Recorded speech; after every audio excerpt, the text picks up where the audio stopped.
Bonsoir amis de l'Internet, vous avez tous suivi hier ce qui s'est passé au Parlement et ce soir je viens vous faire ce flash d'informations pour pouvoir vous relater ce qui s'est passé et voilà que M. Ilunga Kamba n'est pas venu aujourd'hui pour déposer sa démission. Il est tout à fait minuit moins 10, il va être minuit tout à l'heure. Donc, M. Ilunga Kamba n'est pas toujours venu déposer sa démission, à moins qu'il soit arrivé maintenant. Mais en tout cas, M. Ilunga Kamba n'est pas venu déposer sa démission. Que va-t-il arriver? Que va-t-il se passer?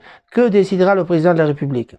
Le Parlement pourra dire outrage, le Parlement pourra dire bon, il n'a pas respecté la nation parce que le palais de la nation qui regorge les 500 députés, c'est là le nombre de députés qui sont là pour pouvoir faire mettre en place donc le gouvernement, c'est-à-dire on investit le Premier ministre et puis le Premier ministre présente son programme aux députés. Voilà. Donc il sera investi ce jour. Il a été investi ce jour-là. Malheureusement, quand il y a l'incapacité notoire, comme il avait dit, ils avaient expliqué hier, avec l'incapacité notoire, qu'est-ce qu'il fallait faire? Il fallait le destituer.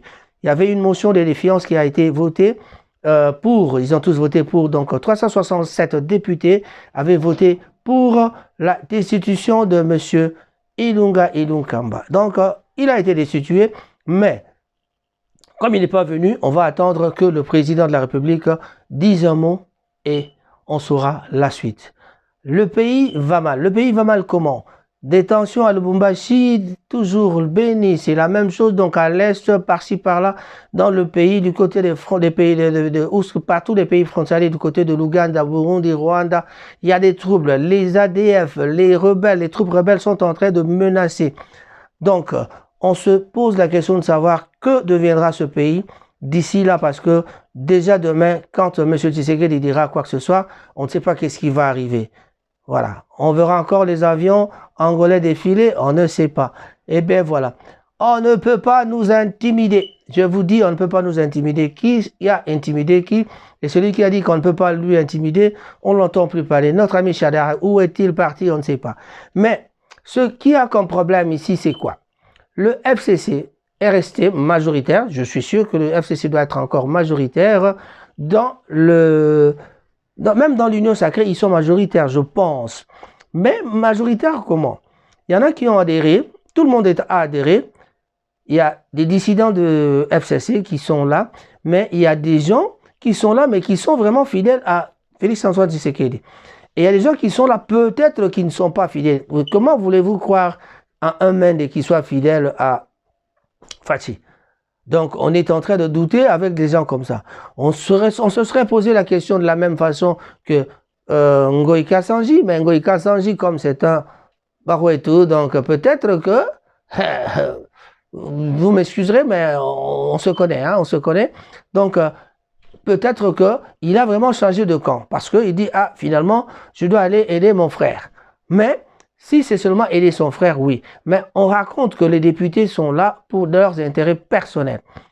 Mais les intérêts personnels va-t-il permettre au Congo de développer?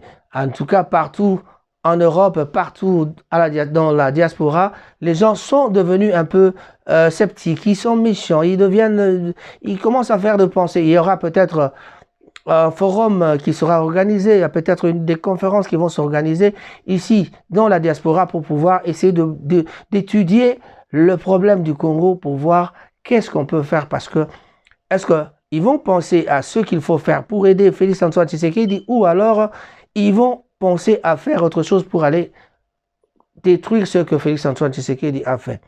En tout cas, peuple congolais, moi personnellement, mon idée c'est essayons de nous mettre ensemble pour vraiment développer le Congo et non penser à faire encore des trucs de combat, comme on a fait la fois passée, Kabila dégage, Kabila dégage. On va encore changer, on passera peut-être à Tshisekedi dégage, parce que j'ai entendu le groupe de combattants qui parlait dans une émission ici sur YouTube. Il y a peut-être des idées comme ça. Bon, nous qui n'avons pas de parti politique, nous qui ne sommes nulle part, on n'aura peut-être pas accepté les idées des autres, mais le problème c'est quoi? Le Congo doit se mettre ensemble, les Congolais doivent se mettre ensemble pour pouvoir développer le Congo. Les idées sont là, mais il n'y a qu'à les mettre en place Mais avec des dirigeants responsables, ça aussi c'est un problème. Avec des politiciens immatures, on ne pourrait pas vraiment développer le Congo. En tout cas, chers amis, les 5 minutes vont peut-être largement être dépassées. Je dis, et j'ai terminé, Raphaël Ngomatsasa, votre présentateur, je dis au revoir à tout le monde, je dis un grand bonjour. Au revoir.